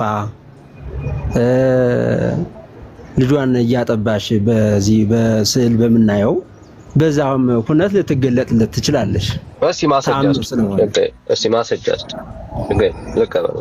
ማስረጃ ምክንያቱም አሁን እያወራን ያለ ነው ወደ ብረት አወራ አላወራም ቀጥም እሺ እያወራን ያለ ነው። ተአምር የምናወራ ከሆነ እግዚአብሔር ተአምር የሚያደርገው ማንንም ለማሳየት አይደለም። በአዲስ ኪዳን የሚደረጉ ተአምራቶች አንድ ክሊር መልእክት አላቸው። የሚከብር ልጅ አለ፣ ከፍ ብሎ የሚታይ ልጅ አለ። መንፈስ ቅዱስ መጥቶ ተአምር ቢደረግ አሁንም የሚታይ የሚነገር አለ። ስለ ልጁ ስለ ክርስቶስ ኢየሱስ ኮንፊርም የሚደረግ ነገር በቤተ ክርስቲያኒቱ ውስጥ ያለው የተአምር የመጨረሻ መደምደሚያ ዓላማ ይሄ ነው። ጳውሎስን ለማክበር ተአምር አይደረግም። ሌሎች ቅዱሳን ጻድቃንን ለማክበር ተአምር አይደረግም። ተአምር ከተደረገ የሚደረገው ተአምር ኢየሱስ ክርስቶስን ለማክበር፣ ከዛ ውጪ ሌላ ምንም ተአምር የሚደረግበት ሪዝን የለም። በአዲስ ኪዳን ማንንም ለማክበር እግዚአብሔር ተአምራትን አያደርግም ከልጁ በስተቀር። ስለዚህ አሁን አለ የሚሉኝ ከሆነ በዚህ ሲጀመር ስለ ስዕል አይደለም እየተወራ ያለው። አሁንም ቆመን ማየት ያስፈልጋል። አገኛት ነው የሚለው። ስለዚህ እየተወራ ያለው ኢየሱስ ክርስቶስ ጡት እየጠባ መታየት የተፈለገበት በቤተ ክርስቲያኒት ውስጥ የሆነ አጀንዳ አለ ማለት ነው።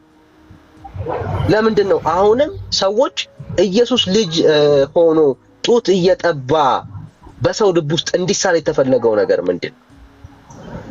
እሱ ነው ግራ የሚያጋባው። ምንም ተአምር ውስጥ እዚህ ተአምር ውስጥ አሁንም ሕፃን ልጅን እንደሆነ ወይ ደግሞ ካደገ በኋላ ካረጀ ማለት ከጎለመሰ በኋላ 30 ምናምን ዓመቱ ነው። ከዛም በኋላ አሁንም ጡት እየጠባ ያለን ኢየሱስን በሰው ልብ ውስጥ ለመሳል የተፈለገበት ምክንያት ምንድን? እሱ ነው መመርመር ያለበት። አይ ነው ይሄ እኮ ተአምር ነው ካሉኝ እስቲ ተአምሩን ከእግዚአብሔር ቃል ግለጡና ኢየሱስ ክርስቶስ እንዴት ተዋረደበት ተአምር ካለ ማስረጃ ስጡኝ ከእግዚአብሔር ቃል።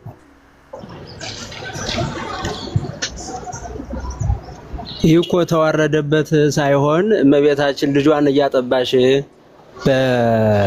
በዛ በመጀመሪያ በምናየው በስዕል አድኖ ሰውየው በሚረዳው መልክ ተገለጠችለት ነው። ሌላ ምንም አዲስ ነገር የለውም እኮ። ተአምር ነው ከተባለ ደግሞ ይሆናል ሊሆን አይችልም ተብሎ የሚታሰብ ነገር የለም። ተአምር ነው። እስቲ ጥሩ እስቲ አሁን ኢየሱስ ክርስቶስ ተስሎ መገለጥ ያስፈለገበት ምክንያት ካለ አሳዩ። ዛሬም ጡት እየጠባ ተስሎ መገለጥ ያስፈለገበት ምክንያት እኮ ሰው አንብቦ ከሚረዳው ይልቅ በሚያው እንዲያምን ነው ስዕሉ ያስፈልገው። ማስረጃ እንግዲህ መቼስ የኢየሱስን መገለጥ አይደለም የምናወራው። እስቲ በአዲስ ኪዳን ውስጥ ኢየሱስ ክርስቶስ እንደዛ ተስሎ የተገለጠበት ቦታ፣ በማርያም እቅፋት ውስጥ የነበረበት ቦታ መቼስ ለኦርቶዶክስ ብቻ አይደለም መገለጡ የሚመጣው አይደል? በእግዚአብሔር ቃል ውስጥ እንደዚህ ጡት እየጠባ አሁንም ሕፃን ልጅ እንደሆነ ተስሎ የተገለጠበት ቦታ አለ ነው? ለኦርቶዶክሳውያን አዲስ መገለጥ ነው ኢየሱስ። አሁን ለምሳሌ እኛ ያው አሁን እዚህ ታች እንደ ስዕል አድኖ እንደምናየው የሕፃንነቱን ስዕል ነው ምስለ ፍቁር ወልዳ የምንለው የሕፃንነቱ ስዕል ነው ያለው። አሁን ኢየሱስ ክርስቶስ 30 ዓመት አልፎት ያ ተሰቅሎ ሞቶ ትልቅ ሆኖ ሞቶ ተነስቷል። ከዚህ የምናየው ስዕል አድኖ ግን የሕፃንነቱን ነው እኛ የምናየው። ይሄ ለምንድን ነው ከተባለ እሷ አቅፋ እንዳሳደገሽው ጡት አጥብታ እንዳሳደገሽው ሰው አይቶ እንዲረዳ እሱም ሰውኛውን ፈጽሞ እንዳደገ ለመረዳት ነው በቀላሉ ይሄ ስዕል አድኖ ያስፈልገው እና ይሄ ደግሞ ሰው ባየው ሁኔታ በለመደው ነገር በአይምሮው ያ ታምር ሊገለጽለት ይችላል ነው። ታምር ማለት በዚህ ነው ምን የሚወሰነው ነው እንጂ ሆነ ተአምር የምንለው እኔ አሁን እንግዲህ መጽሐፍ እንግዲህ ማለት የቤተ ክርስቲያን አገልጋይ እንደሆነ አውቃለሁ። ተአምር የምንለው እኛ ያሰብነውንና ያለምነውን ነገር ማየት አይደለም አይደል? ሲጀምር አሁን ኢየሱስ ክርስቶስ ልክ ማርያም እንደዚህ ደግሞም ኢየሱስ ደግሞ እንደዚህ የሆነችበት ስዕልን እኮ ይሄ እኮ የሰው የእጅ ስራ ነው አይደል? መጽሐፍ ቅዱስ ውስጥ ኢየሱስ ክርስቶስ በእንደዚህ መልኩ ስለመሳሉና ኢየሱስ ክርስቶስ ነው የሚያስብል ምንም መጽሐፍ ቅዱሳዊ ኤቪደንስ የለውም። ካለው ተቀበላል። ይሄ ሰው ኢማጂን ያደረገው ጉዳይ ነው። ይሄ ማንነት ደግሞ መጽሐፉ እያወራ ያለው ልክ በዚህ መልኩ ሳይሆን ማርያም ጡት እያጠባችው አገኛት ነው የሚለው። የተገኘው ማን ነው? ጡት እየጠባ ያለው ኢየሱስ ክርስቶስ ነው። ማርያም ምን እያደረገችው? ኢየሱስን አሁንም ጡት እያጠባችው ነው እያለ ያለው መጽሐፍ። ይሄ በምንም ታሪክ ተአምር ሊሆን ይችላል ወይ ካሉኝ አይሆንም። ምንም የሚያሳየው የሚያስተምረው ነገር የለም። ጉዳዩ አሁን እንዴት እንደማስረዳው በእግዚአብሔር ቃል ውስጥ አሁን ይሄ ተአምር የሚያሰኘው ምን ቁም ነገር አለው? ምን ቁም ነገር አለው? ተአምር ያስባለበት ምንድን ነው? እሱ ማርያምን ማየታቸው ነው።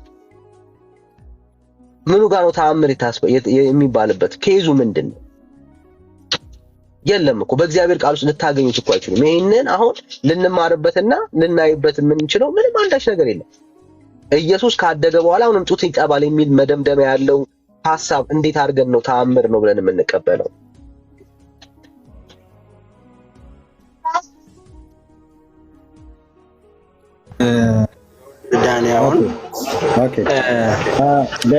ሌላ ምን ጨምር እዚህኛው ላይ ብቻ እንዳንቆም።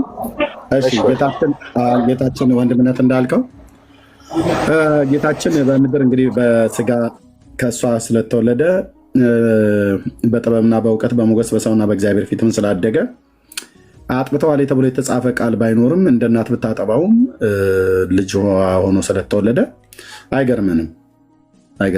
እህል በልተዋል፣ ውሃ ጠጥተዋል በምድር ላይ በነበረበት ሰዓት ላይ ማለት ነው።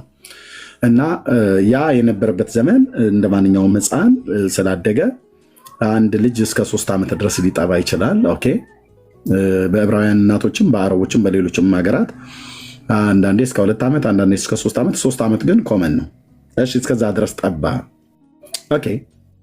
መጽሐፍ ቅዱስ ላይ እንደዚህ ተጽፎ ባይገኝም ግን ጠባ ተብሎ ቢባል አይገርመንም።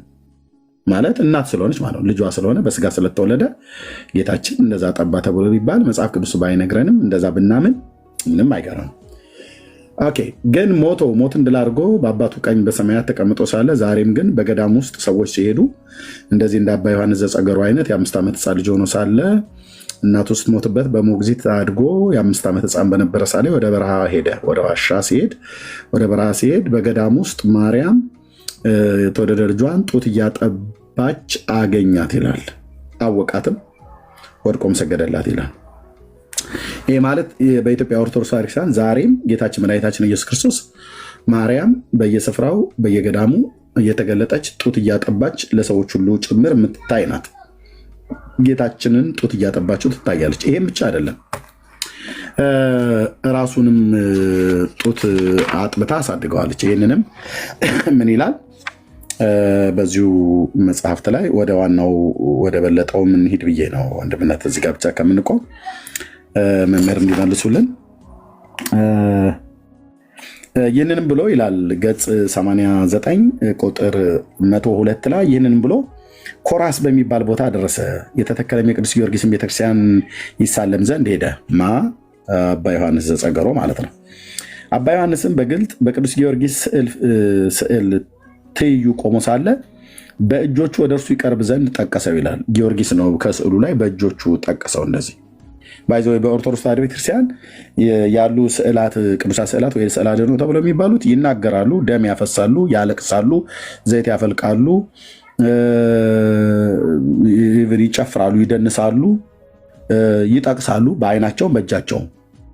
እና አንዱ ጊዮርጊስ እዚህ ጋር በእጁ ነው የጠቀሰው። ይኸው በእጆቹ ወደ እርሱ ይቀርብ ዘንድ ጠቀሰው ይላል። ስለ መልእክተኛዬም ጥሩ ስራህን ሰራህ፣ እግዚአብሔር ያክብርህ። እኔ ገድልህን በእምነትህ በትዕግስት ፈጽም ዘንድ የትዕቢተኞችን ሰይጣናትን አሳፍርልሃለሁ። በገድል ድል መንሳትን ጽና፣ ታገስም፣ እግዚአብሔር ይረዳሃል አለው ጊዮርጊስ ማለት ነው። ለማ ለአባ ዮሐንስ ዘጸገሮ ማለት ነው። ቅዱስ ጊዮርጊስም በነጭ ፈረስ ላይ ተጭኖ እየተነጋገረው ሳለ እመቤታችን ማርያም ከተወደደ ልጇ ከኢየሱስ ክርስቶስ ጋር አያትና ወዲህና ወዲህ እየዞረ ፈጽሞ ጮኸ፣ የጡቶችሽን ወተት ከሰጠሽኝ ጊዜ ጀምሮ አንቺንስ ከዚህ አለሽን?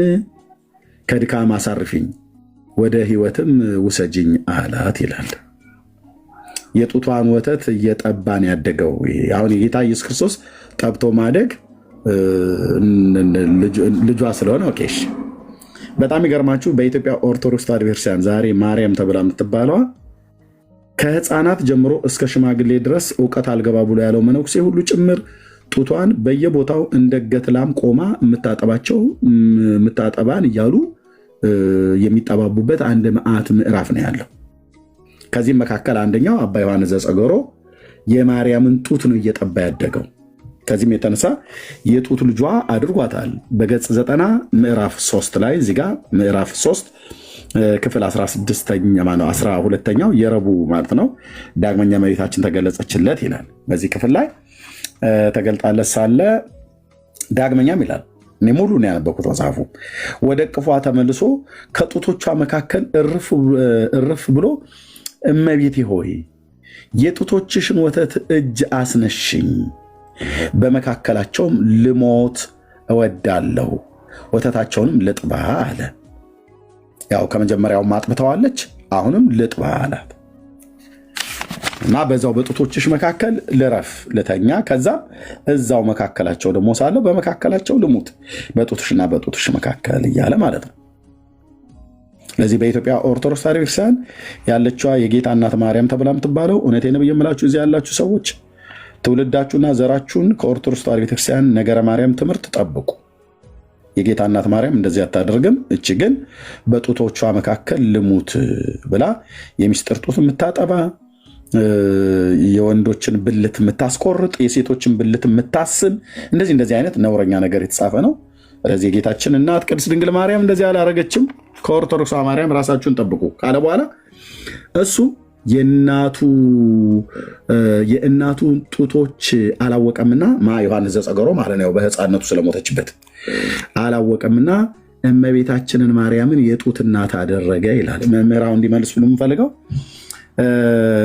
ይሄ ዮሐንስ ዘጸገሮ የሚባለው ሰው ማርያምን የጡት እናት አድርጎ ከልጅነት እስከ እውቀት ድረስ አጥብተዋለች። የ5 ዓመት ልጅ ሆኖ ነው ወደ ገዳም የገባው። የ5 ዓመት ልጅ ደግሞ ጡት የሚተው ነው እና ግን እሱ ከዛ ከ5 ዓመት ጀምሮ በሕይወተ ሥጋ እስካለ ድረስ እየተጠባቡ ነው ያሳደገችው እና የጡት እናቱ ሆና ሁሉ አሳድገዋለች ማለት ነው። እና ይህንንስ እንዴት ያዩታል እያልን ነው።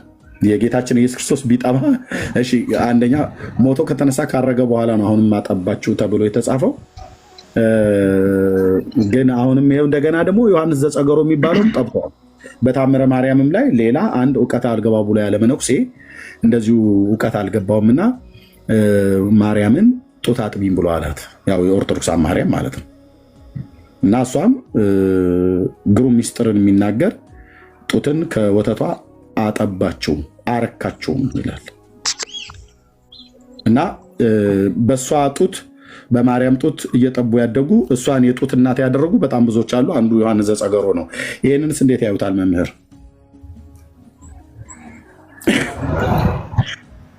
እንግዲህ ያው ወንድማችን አንዳንድ ጊዜ ያው ስትናገር መቼም አስተምሮ ስለሆነ አንተ ያለውን የዛኛውን አስተምሮ ከጥያቄ ጋራ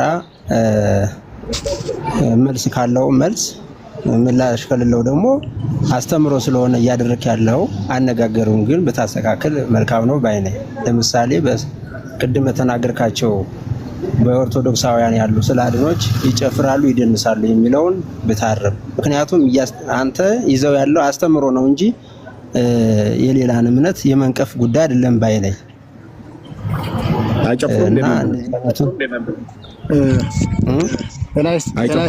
በዚህ አንድ ነገር አይጨፍሩም። የሚጨፍርና የሚደንስ ስላድኖ የለንም። ወዝም ያወጣ አለን። አንዴ ቆይ ፍሬ ሰባት እሰጥዎታለሁ። እርስዎን ማን ፍሬ ሰናይ እሰጥዎታለሁ።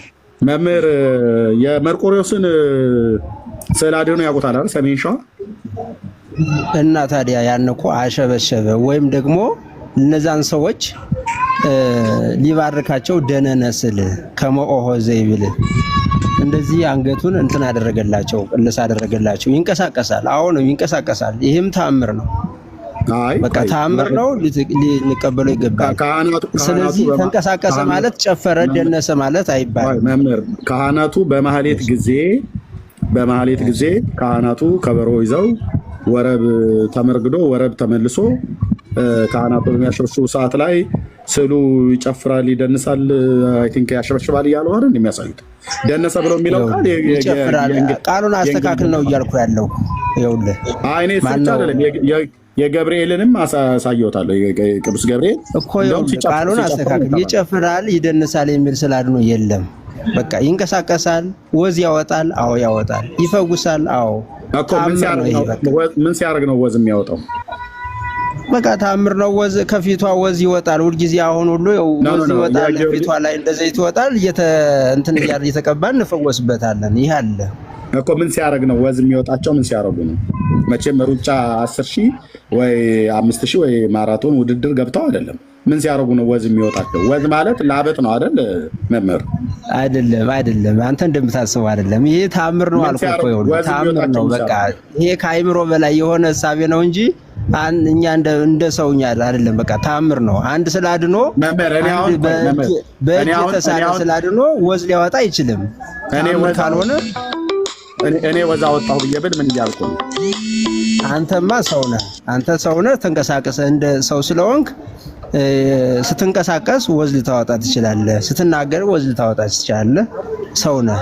ያ ግን ወረቀት ነው ወይም ደግሞ ሌላ ደግሞ ከሆነ ደግሞ በስዕል የተሳለ አንሶላ ላይ የተሳለ በቀለም የተሳለ ስዕል ነው። ይሄ ደግሞ ወዝ አወጣ ማለት ምን ሲያደርጉ ነው ታዲያ ወዝ የሚወጣቸው መምህር? እሱ በቃ ሰውን ለመፈወስ እግዚአብሔር ምክንያት ሲያደርግ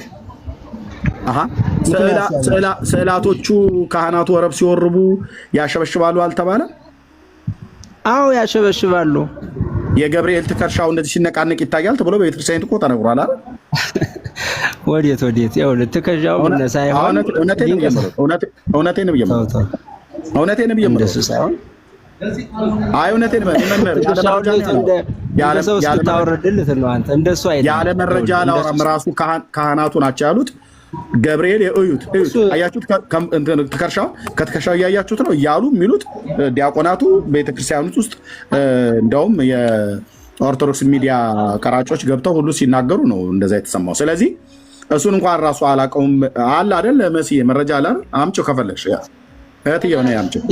ሰውየው ተናገረ ተብሎ ሳይሆን ስዕሉ ተንቀሳቀሰ የሚለው እንቀበላለሁ። ይኸውልህ ዋናው ለምን አንይዘው? የመርቆሪዎስ መንቀሳቀሱ በወረቡ ጊዜ ነው አይደል?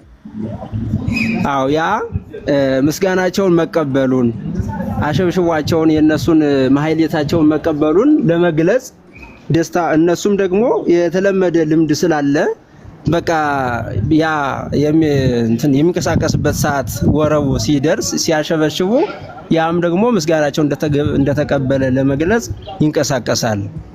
ስለዚህ ካህናቱ ወረቡን በሚወርቡ ሰዓት ላይ ካህናቱ ይንቀሳቀሳሉ። በዛ ሰዓት ላይ ወዝ ይወጣል አይደል? ከሰውነታቸው ወዝ ይወጣል ሳይሆን ይሄ ወዝ የሚወጣው የእመቤታችን ስላድኖ አለ ነው ቆይ የካህናቱን ያልኩት ካህናቱ ወዝ ይወጣቸዋል አይደል? ከሰውነታቸው ካህናቱማ ሰው አይደሉ?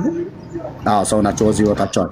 እና የመርቆሬዎስስ ስዕለ አድኅኖ ሲንቀሳቀስ ወዝ አይወጣው? ወዝ ይወጣው የሚል አልሰማውም። ደነነ ስል ከመኦሆዘ ወይም ተንቀሳቀሰ እሺ እንደማለት እንደዚህ ተቀብያቸዋለሁ እንደማለት አንገቱን ነቅነቅ አደረገ የሚል ነው ያለው። እንግዲህ ተጽፎ ያለው እሱማ ለማን ነው? ለነዛ ሁለቱ መነኮሳት ነው። እሱ በማነው እነ ባስልዮስ ነው ማለት ነው። ጎርጎርዮስና ባስልዮስን እሱ እዛ በአባ ጊዮርጊስ ዘጋስጫ ገድሉ ላይ አለ፣ ድርሳኑ ላይ ማለት ነው። እና ይህን አሁን ደነነ ስል የሚለውን ሲያሸበሽቡ እነሱ ሲያሸበሽቡ ከዚህ ወዴት ነው? ወደ ደብረ ብርሃን ወደታች ያለው ነው። ሂዶ ማየት ነው። በቃ እንዴት ይሆናል ከማለት ሂዶ ማየት እኮ ይቻላል እኮ። ምን ችግር አለ? አይ አይተነዋል እኮ በቪዲዮም አይተነዋል። እኛ እዛም ድረስ መሄድ አይጠበቅብንም፣ ግን ሄደን አይተነዋል። ኤኒዌይ ዘይት ያፈልቃሉ፣ ወዝ ያወጣሉ፣ ወተትም ያፈልቃሉ። ያውቃሉ አይደል? ወተት ስለሚያፈልቁ ነው ጡት እንደውም እና አባ ጊዮርጊስ ዘጋስጫ ሁሉ ከስዕሏ ነው ጡት የጠቡት አይደል?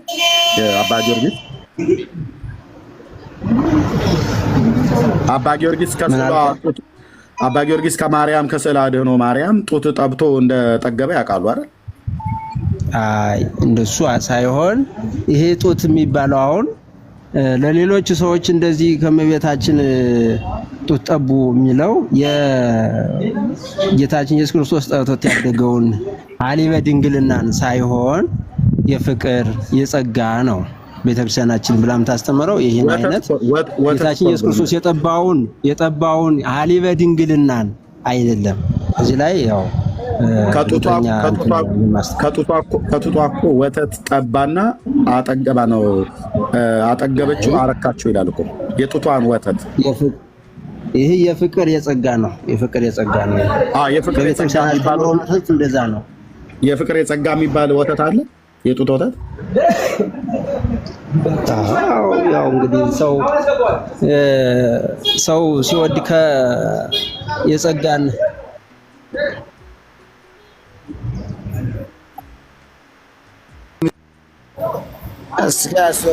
እንደዚህ አይነት እንደምታውቃቸው እረዳለሁ፣ ግን ሰው የለም ማለት ነው ቤቱ። አይ ችግር የለውም መርጌታ ችግር የለውም። ገና ጎንበስ ቀና ማለት ግን ኤርሚዬ ጎንበስ ቀና ማለት ግን ይችላል አይደለ መርጌታ አይደል? አሁን ከጠቀሱት ማለት ነው እኮ ምን ማለት ደነነ ስዕል አይደለ ያሉ ቅድም? አዎ። እና ጎንበስ አለ አይደለም እንደሱ አላልኩም እኮ። ይወጣ አሁን ሻሽቦታቸውን እንደተቀበል ቀደም እኮ አሉ ሻሽቦታቸውን ሲቀበልላቸው ደነነ ስዕል ብለው ሲዘምሩ ይንቀሳቀሳል ስዕሉ አልኩኝ። ይሄን ደግሞ ይዳት ማየት ይቻላል። ስዕሉ ነው እኮ ደነነ የሚለው አይደለም እንዴ እኮ ያነ ይሄ አሁን ደነነ ስዕል ብለው ሲዘምሩ እነሱ ካህናቱ ደነነ ስዕል እያሉ ያንን ለነ ባስልዮስ እና ጎርጎርዮስ የተደረገው ታምር እያሉ ሲዘምሩ ሲያሸበሽቡ ስለ አድኅኖ ይንቀሳቀሳል። አሁንም ይንቀሳቀሳል። እንዴት እንደሚንቀሳቀስ ይሄ በአካል የሚደረግ ስለሆነ ሂደው ማየት ይችላሉ። መሪ ቆመስ አይተነዋል እንዴት እንደሆነ ምስጢሩ። አሁን እዚህ አደባባይ አሁን ሳልናገር በኋላ ልናገረው እችላለሁ። ግን እርሶም እንዳሉ ጸለዩ ባስልዮስ ወጎርጎርዮስ ሀበስሉ ለቅዱስ መርቆሬዎስ አለ አይደል? ባስልዮስ እና ጎርጎርዮስ ወደ ቅዱስ መርቆሬዎስ ስዕል ጸለዩ። ሀበስሉ ወደ ስዕሉ ጸለዩ። ወይቤሉ ቀተልኮኑ ለኡልያኖስ ኡልያኖስን ገደልከውን አሉት። ደነነ ስዕል ከመ ኦሖ ዘይብል ወተፈሱ ባስልዮስ ወጎርጎርዮስ። ደነነ ስዕል ከመ ኦሖ ዘይብል አዎ እንደማለት ምን አለ? ጎንበስ አለ። ከዛ ወተፈሱ አለ። ስዕሉ ነው አይደል?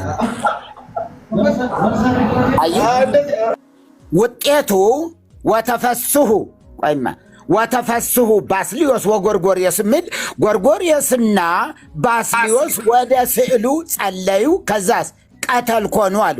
ገደልከውን ገድልኸዋል ወይ ሲሉት ደነነ ስዕል ከመ ኦሖ ዘይብል አዎ እንደማለት ደነነ ጎንበስ አለ ይላል። ጎንበስ አለ። ስዕል እንደዚህ ጎንበስ ቀና ይላል ወይ ነው? አሁን በእርግጥ እንደሚታወቀው በኦርቶዶክስ ቤተክርስቲያን እንባዋን አፈሰሰች፣ ደም አለቀሰች፣ ምናምን ወተት ጠጣች፣ እንዲህ አይነት ነገር አለ። ከለሯ ተቀያየረ፣ እንደዚህ አይነቶች አሉ። ግን ይህን እንዲህ አይነቶቹን አይ ትክክል አይደለም ብለን ብንሄድ ለእግዚአብሔር ቃል ታማኞች ብንሆን ለእግዚአብሔር ቃል ሐዋርያት ለተሰውለት አዩ ቤተ ክርስቲያን ለተመሰረተችበት ለሰበከችው ለዚያ ወንጌል ታማኞች ብንሆን ጥሩ ነው። አንድ ምሳሌ ጠቅሼ ልጨርስ። ለምሳሌ ቅድም ኢየሱስ ክርስቶስን ወተት ጡቷን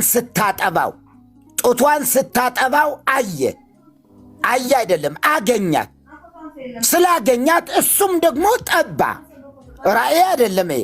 እሱም ራሱ ደግሞ ኢየሱስ ይጠባው የነበረውን ጡት ጠባል። ያማልዳል ቢባልስ በጭራሽ አይቀበልም። ጡት ጠባ ሲባል አዎ አሜን ብሎ መቀበልና ይሄ ሁሉ ስለሚከብድ እና ውሸት የሆነውን ትክክል አይደለም ብንል የተሻለ ይሆናል ብዬ ነው የማስበው። የኔ ወንድም ሁሉት አሁን ታምር ያናውን ያሉቱ ጸለዩ ባስልዮስ ወጎርጎርዮስ አበስሉ ለቅዱስ መርቆሬዎስ ቀተልኮኑ ለኡልያኖስ ብለው ሲጠይቁት ደነነ ስዕል ከመ ኦሖ ዘይብል አዎ እንደማለት እንደዚህ አንገቱን ነቀነቀላቸው ይላል። ይሄ ተአምር ነው እንጂ እንደኛ እንደምናስበው ወይም እንደሰውኛ አይደለም ነው እያልን ያለ ነው። ተአምር ከሆነ ደግሞ መሆን ይችላል። በቃ አንድ ልትረዱ ትችላላችሁ። በመጽሐፍ ቅዱስ ተመዝግቦ ያለው በመጽሐፈ ሁለተኛ ነገሥት ላይ የኤልያስ ነው የማን ነው በድን ሙቱን ያስነሳው ማለት ነው። ይሄ ተአምር ከሆነ ይሆናል ነው። ተአምር ካልሆነ አንድ ሰው ዝም ብሎ ተነስቶ መሬት ተነስቶ ማድረግና መሆን አይችልም። ተአምር ከሆነ ደግሞ ይሆናል ነው። አሁን የኛ እኮ አስተምሮው ዋናው ሎጂኩ ምንድነው ከተባለ ተአምር ነው ብለን ነው የምንወስደው እንጂ እንደ ሰውኛ ስናስበውማ አይሆንም። አንድ ስላድኖ ከወረቀት ላይ የተሳለ ስላድኖ ወይም ደግሞ ካንሶላ ላይ የተሳለ በቀለም የተሳለ ስላድኖ ሊንቀሳቀስ ወይም ወዝ ሊያወጣ ወይም መልኩ ሊቀያየር አይችልም። ተአምር ከሆነ ግን ይችላል ነው አስተምሯችን።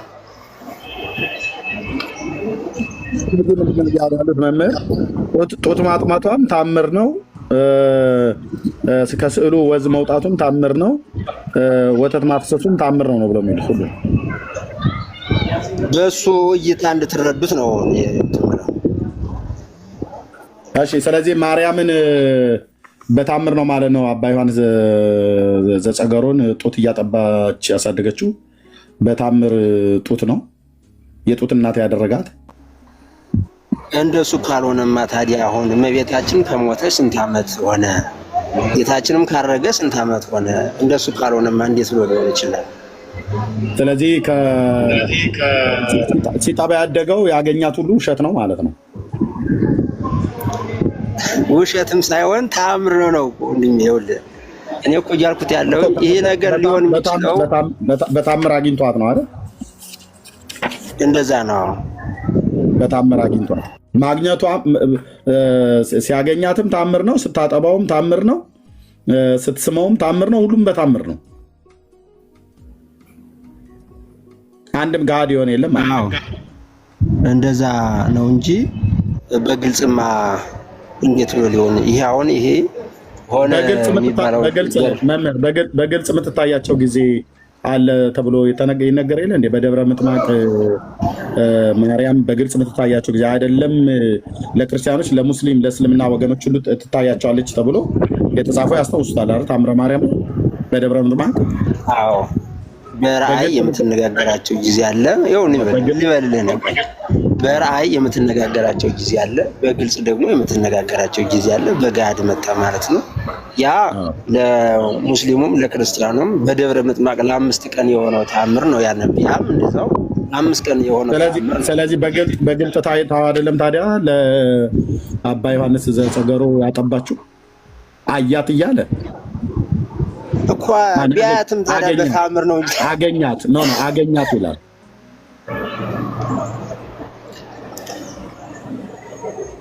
አገኛት ይላል። ያገኛት በተአምር ነው አይሉም። በአካል ነው ያገኛት። ወደ ገዳሙ ሄዶ ነው ያገኛት። ገዳም ውስጥ በራእይ አይደለም ያያት፣ በአካል ነው ያገኛት። ስታጠባ ነው ያገኛት። እሱም በአካል ጠባ። እንደውም የዛን ጊዜ ከጠባ በኋላ እንደዚህ ይላል። በዚያን ጊዜ ካጠባችሁ በኋላ እንደዚህ ይላል። ያው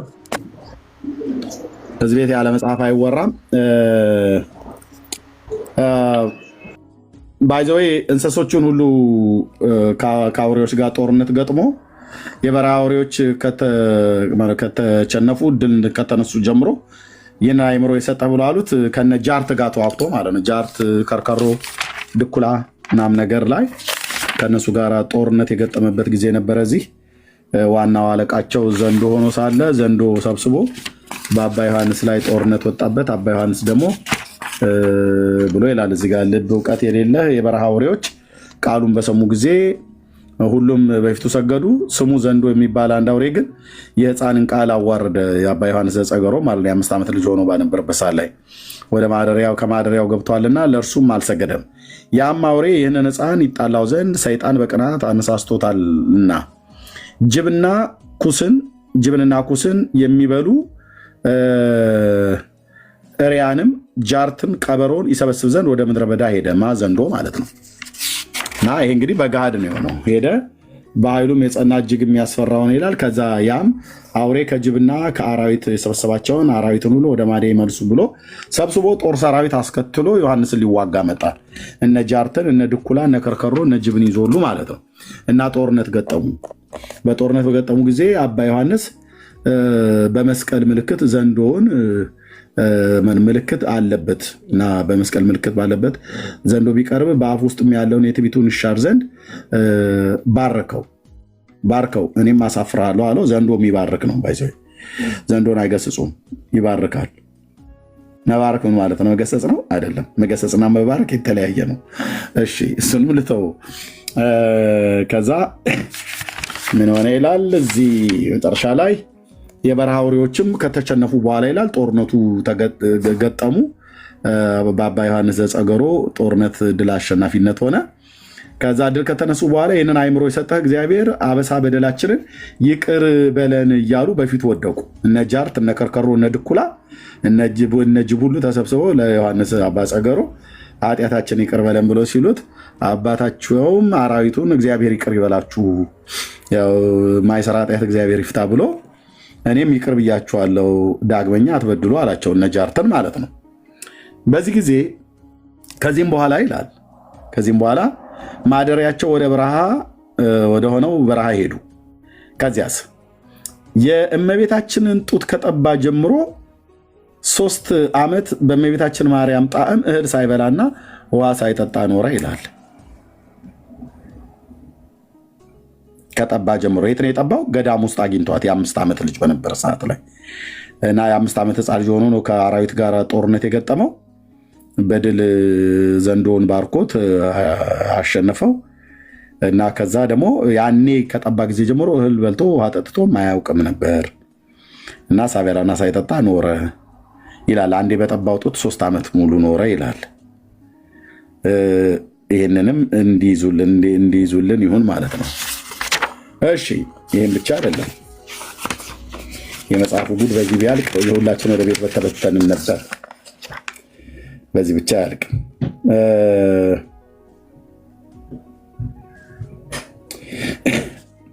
በዚህ ታምር ላይ ሊቀ ነቢያት ሙሴን ያው ያውቁታል መምህር።